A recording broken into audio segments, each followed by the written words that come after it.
sorry. I didn't see you there.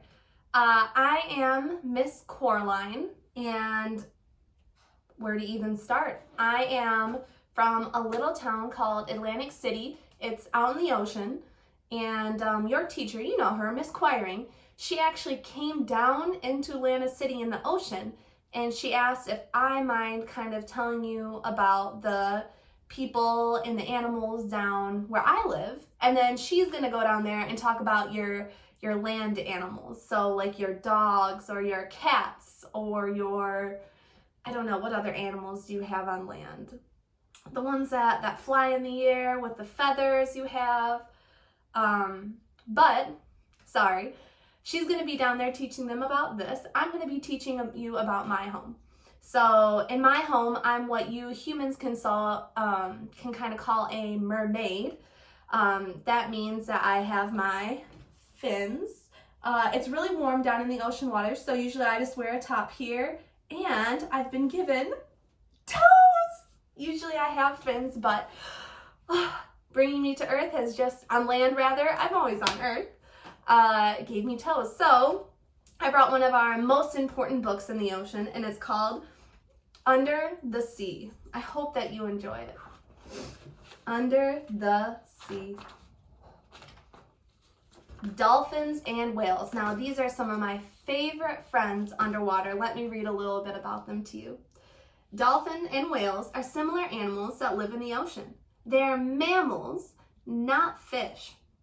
They feed their young with milk produced by the mother. They also swim up to the surface to breathe and then dive below with a splash. Now, you can see a picture of my whale friend here, and they are so friendly. Usually they just eat little krill or tiny fish, but they're so nice to us mer people and even some of the humans I see out on the water.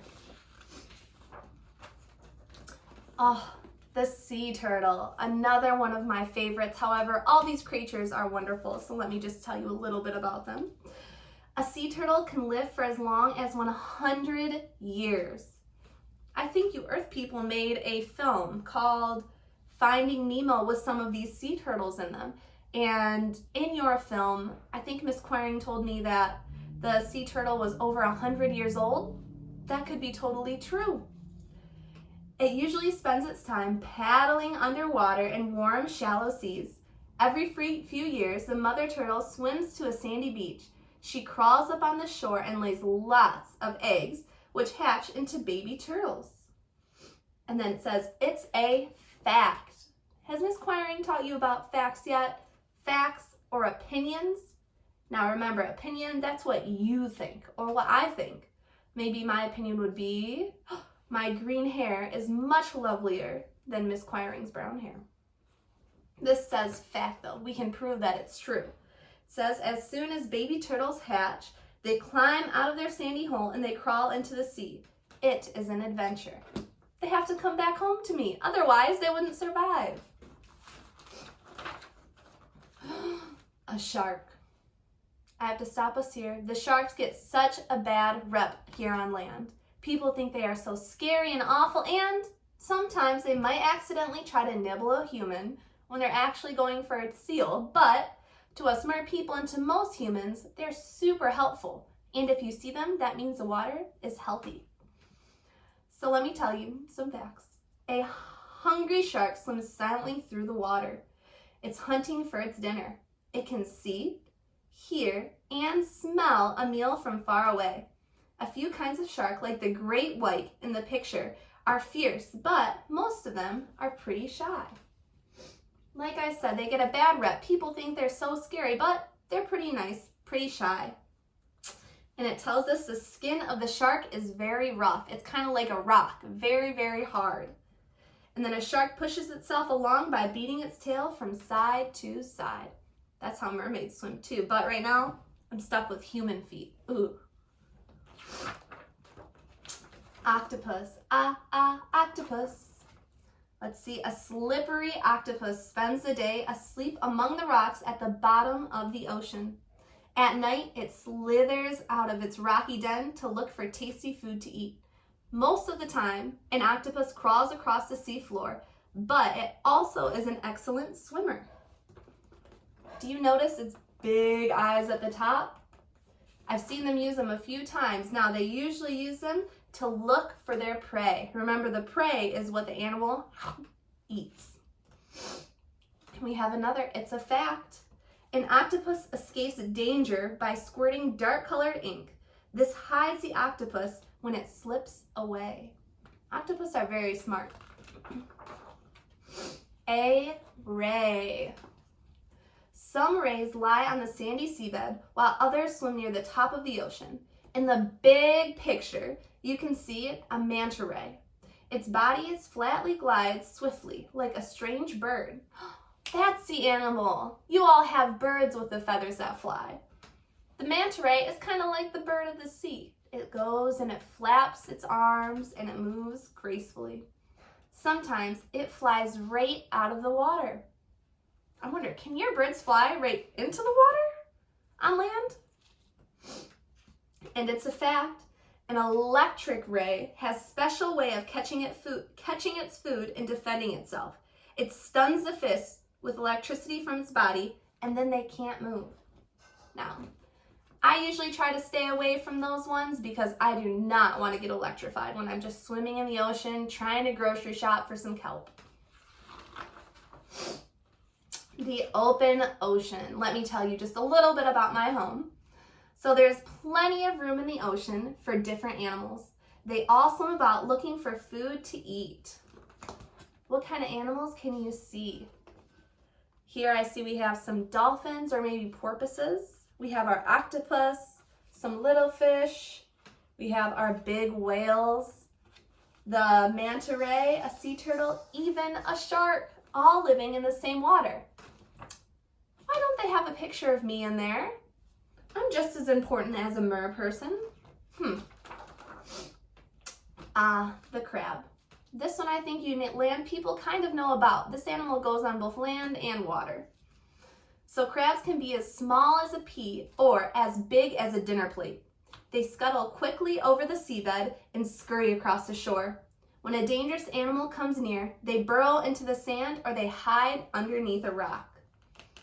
Now, their flat body makes it easy to wiggle right underneath the rocks.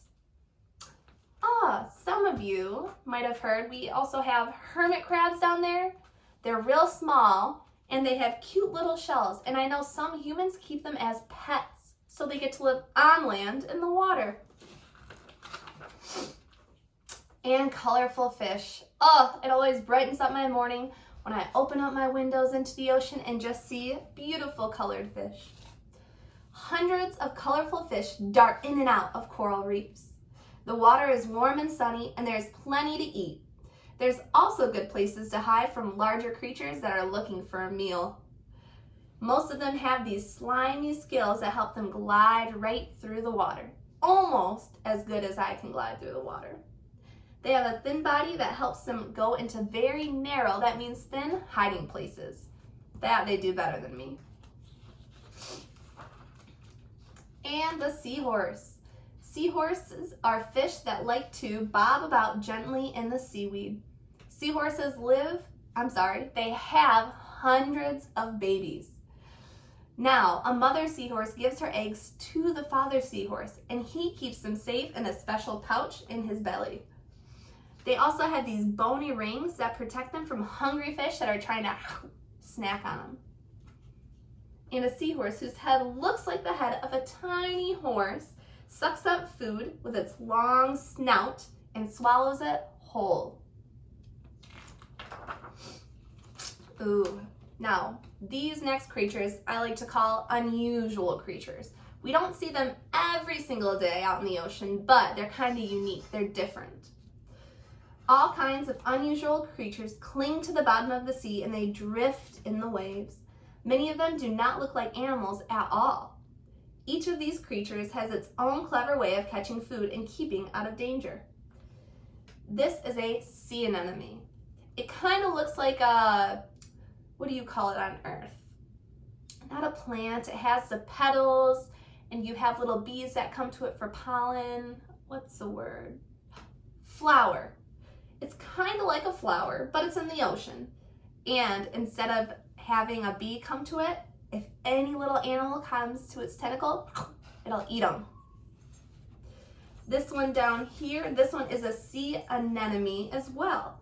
But this one is kind of scared. So if a really big fish comes by, or maybe even me sometimes, because I'm pretty tough in the water, it might suck up just like this and hide itself. And let me tell you about this one. This one is called a sea slug. They call it a sea slug because it's named after one of your animals, the normal slug. So our sea slug is a little bit more colorful, and this one is purple and orange, and it kind of crawls across. And these colors, this lets fish know, don't eat me. I taste awful. And take my word for it, ugh, they are gross. I tried one time to eat a sea slug sandwich. Nasty. And the coral reef. One of my favorite vacation destinations is when I get to go to the warm coral reef in the ocean. As long as the humans, you all, keep it clean enough, I can keep going. So coral reef is a busy place. It's kind of like a big city, kind of like Detroit. It has many animals that you can find swimming or hiding. What animals can you see in the coral reef? I see my seahorses, ooh, a crab, some colorful fish. Oh, that looks like my friend Paul, the jellyfish.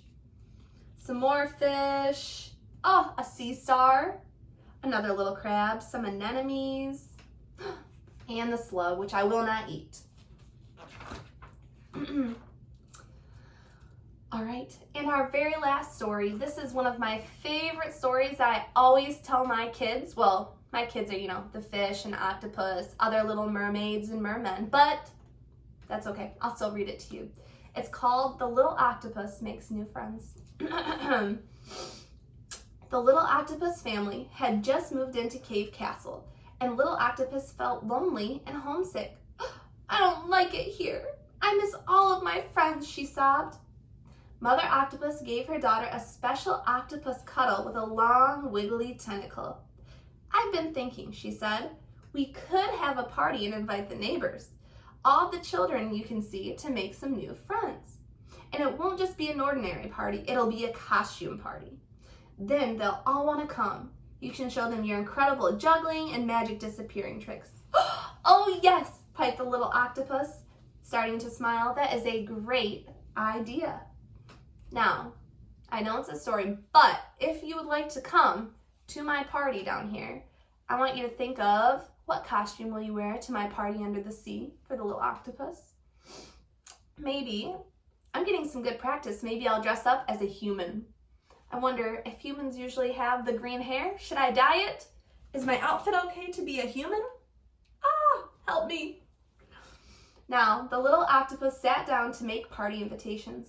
She found some round, smooth pebbles, and she decorated them with sparkly gold sand. When the sand was glued on tightly, she wrote in the middle of each pebble in her best handwriting. Yeah, she's trying her best. And she went off to deliver them to her new neighbors. Little Crab lived next door to the cave castle under a flat, slimy rock when he saw the bright pink invitation lying by his doorstep, and he couldn't wait to find out what it said. He prodded the shell with his little claw to make sure that it wouldn't bite, and then he carefully opened it. I've been invited to a costume party by Little Octopus, who's just moved in next door, he called out. What am I gonna wear? That's easy, chuckled Father Crab. All we need to do is find a beautiful empty shell, and then you can climb inside and you'll look like a big, strong hermit crab. So they scurried away to their local second-hand shell shop to find a smart, clean shell. Little Seahorse lived a little bit deeper in the sea in a magnificent seaweed garden. I've been there and it's beautiful. When she arrived home from her swimming lesson, she was amazed to see the invitation tangled up in the weeds. She opened the shell immediately. I've been invited to a costume party by Little Octopus, who's just moved down the road, she said. What should I wear? That's easy, said Mother Seahorse. I'll sew you a beautiful frilly dress. When you swim along, you'll look just like a dancing piece of seaweed. Oh, what a lovely idea, cried the little seahorse, and they swam off to the store as well. Little Shark lived just around the corner from Cave Castle in the deep blue ocean. When he woke up from his nap, the pink invitation was bobbing along beside him. Before you say snap, he bit it open with a shell, and he used his jagged teeth to open it. When he woke up from his nap, the pink invitation was bobbing beside him. Snap! This time he actually woke up. I've been invited to a costume party by Little Octopus, who's just moved in. What am I going to wear? He thought. That's easy, bellowed the father shark. All we need to do is find a piece of driftwood in the shape of a hammer, and then you can put it on your head. You'll be a hammerhead shark. What a great idea, said the little shark. Now, the following morning, all the children were getting ready for this party. Little Crab was shining in his shell, Little Seahorse was helping stitch the last pearl button on her dress, and Little Shark was painting his hat gray. Inside the cave castle, Little Octopus was busy helping his mother sweep up the floor and decorate the table with a bunch of beautiful decorations. In the afternoon, all the creatures rushed excitedly over to the cave castle to meet Little Octopus.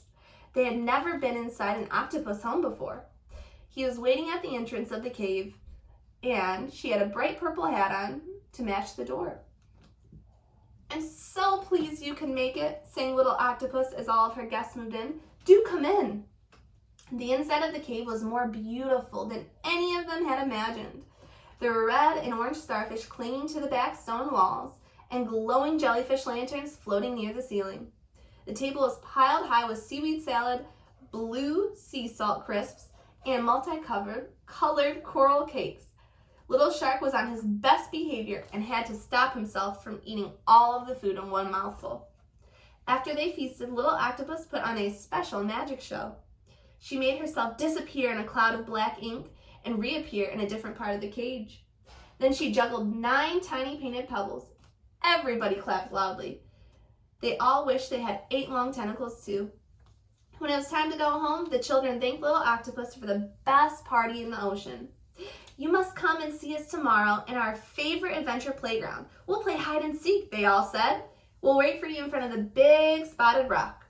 I'll be there, said Little Octopus. And the next day she woke up early.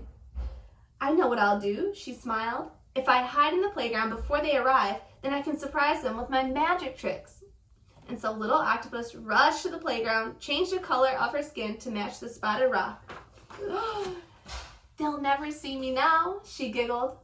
When Little Crab, Little Seahorse, and Little Shark arrived, they waited for Little Octopus in front of the big spotted rock. I wonder where she is, said Little Crab, peeping around some seaweed. I hope she turns up soon, says Little He-Horse, tapping her fins. Maybe she decided not to come at all, said Little Shark, tossing his head. Here I am, shouted Little Octopus. All the animals turned around and looked at the big spotted rock, but they couldn't see anyone. Little Octopus waved her tentacle from the rock and said, Here I am. Wow, gasped the Little Crab. Is that you, Little Octopus? Little Octopus blushed and her skin turned red, so she wasn't hidden anymore. We're so pleased you're here, said Little Seahorse. It's been so much fun since you moved in. There are so many games we want to play with you, but not hide and seek. You're way too good at that. Come on, everyone, whistled the Little Shark as he started to swim away. Catch me if you can. I guess I'm not lonely here at all, said the Little Octopus. The end. I hoped you enjoyed learning about my home. And I know Miss Quiring is probably having fun with all of my kids, so I have to go back there and save her. I hope that the little shark hasn't eaten her already. In the meantime, thank you for coming and learning about the ocean with me. If you have any questions, you can ask Miss Quiring. She'll send them to me and I'll get back with her with an answer. All right, have a wonderful day, and I'll see you around, maybe in the ocean.